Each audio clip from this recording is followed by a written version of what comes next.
Hello बच्चों, आज मैं आप लोगों को क्षेत्रफल एवं परिमाप के बारे में बताऊंगी कि क्षेत्रफल क्या होता है और परिमाप क्या होता है। ठीक है, तो ये क्षेत्रफल और परिमाप 2D पिक्चर में आता है।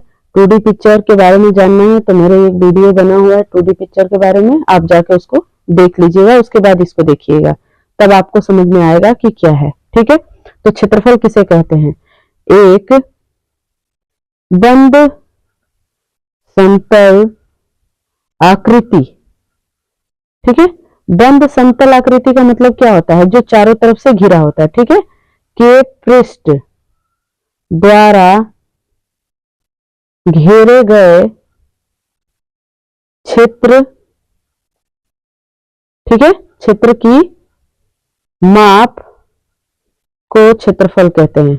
को क्या कहते हैं? क्षेत्रफल। तो आप समझ लीजिए, इसको क्षेत्रफल कहते हैं।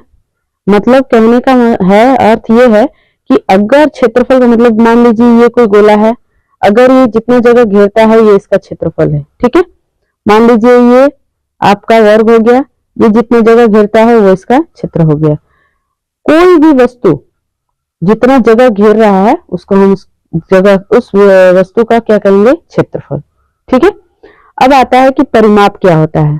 परिमाप के बारे में आप समझ लीजिए। परिमाप मतलब जितना उसका जगह चारों ओर से, ठीक है, घेरा हुआ है, लेकिन उनका योग किसी समतल आकृति, ठीक है, समतल आकृति की सभी भुजाओं का योग, भुजाओं का योगफल उस आकृति का क्या कहलाएगा? परिमाप।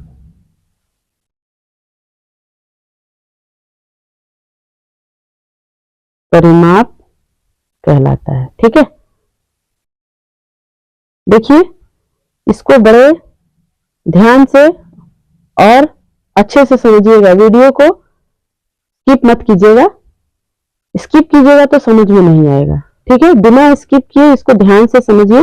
मैं आपको एक एक लाइन अच्छे से लिख कर समझा रही हूं, ठीक है, कि कैसे ये समझना है। अब मान लीजिए हमारे पास एक ट्रायंगल है या त्रिभुज है, हिंदी में इसको त्रिभुज कह लीजिए, इंग्लिश में इसको ट्रायंगल कह लीजिए। तो त्रिभुज जो होता है वो क्या होता है? ठीक है, 3 सरल रेखाओं से घिरी बंद आकृति को त्रिभुज कहते हैं। तो मान लीजिए त्रिभुज है, तो ए बी सी यानी तीनों भुजाओं का योग, यानी ए बी, एक भुजा ये, दो भुजा, तीन भुजा, तीनों भुजाओं का योग। तो A B B C plus C A, ये इसका परिमाप कहलाएगा। त्रिभुज का क्या कहलाएगा? परिमाप। उसी तरह दूसरा अगर कोई चित्र लेते हैं तो उसमें भी परिमाप होगा। परिमाप किसका होता है? तो 2D पिक्चर का होता है। 2D चित्र जिसको कहते हैं, 2D यानी 2 डायमेंशन। तो 2D पिक्चर क्या होता है? 2D जिसको हम समतल पे खींच सकते हैं, ठीक है, उसको हम 2D बोलते हैं। अब हम इसमें चर्चा करेंगे कि इन आकृतियों के क्षेत्रफल क्या होते हैं, परिमाप क्या होते हैं। तो सबसे पहले हम आयत को ले लेते हैं। ठीक है, आयत। तो आयत में क्या है? अब हम एक आयत का चित्र, डायग्राम, यहाँ चित्र प्रदर्शित करते हैं, आपको दिखाते हैं बना के। ठीक है, चित्र बना रहे हैं। देखिए ये आयत है। आयत का मतलब है इसके आमने सामने की भुजा समान माप की हो, या ऐसे भी कह सकते हैं कि आमने सामने की भुजा समानांतर होती है। ठीक है, तो यहाँ पर हम नाम दे देते हैं बी सी और इसको दे देते हैं डी। ठीक है, तो इसका आयत का परिमाप क्या होता है? आयत का परिमाप, तो आयत का परिमाप होता है लंबाई जोड़ चौड़ाई, 2 लंबाई जोड़ चौड़ाई, लंबाई जोड़ चौड़ाई, लंबाई जोड़ चौड़ाई होता है। ठीक है, और आयत का क्षेत्रफल क्या होता है? आयत का क्षेत्रफल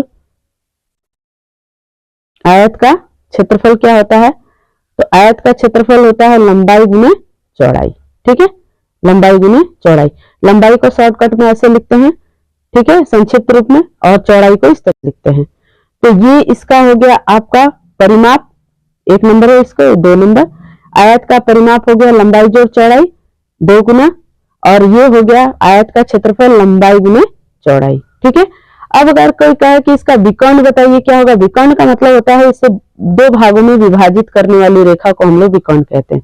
तो विकर्ण क्या होगा, विकर्ण कैसे निकलेगा, तो हम क्या करेंगे कि इसको रूट कर देंगे और लंबाई का स्क्वायर कर देंगे, लंबाई का स्क्वायर और जोड़ चौड़ाई का स्क्वायर कर देंगे। ठीक है, तो ये हो गया आपका विकर्ण।